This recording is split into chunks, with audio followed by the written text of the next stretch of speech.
നമുക്ക് ഇന്ന് അല്പം കപ്പയും ബീഫും ആയാലോ?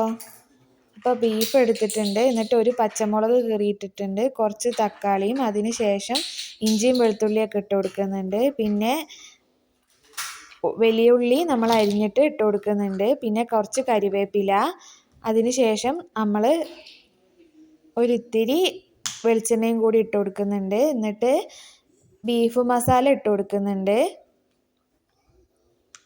അത് കഴിഞ്ഞ് ഉപ്പ് ഇട്ട് കൊടുക്കുന്നുണ്ട്.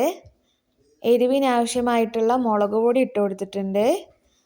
പിന്നെ മല്ലിപ്പൊടി, മഞ്ഞൾപ്പൊടി,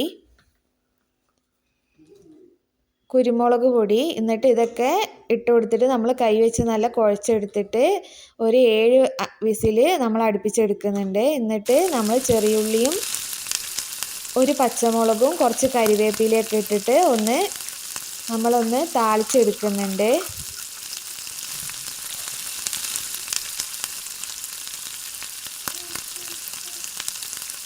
ഒന്ന് താളിച്ച് എടുത്ത് നന്നായി തിളപ്പിച്ചെടുത്ത് കഴിഞ്ഞിട്ടുണ്ടെങ്കിൽ അടിപൊളി ബീഫ് തയ്യാറായിട്ടുണ്ട്. ഇനി കപ്പ ഉണ്ടാക്കാം. നമുക്ക് കടുക് പൊട്ടിച്ചെടുത്തിട്ടുണ്ട്. പിന്നെ കരിവേപ്പിലയും ഒരു പച്ചമുളകും എടുത്തിട്ടുണ്ട്. അതിലേക്ക് കപ്പ ഇട്ട് നന്നായി ഒന്ന് ഇളക്കിയെടുക്കാം. അതിനുശേഷം നമുക്ക് കപ്പയും ബീഫും കൂടി കഴിക്കാം.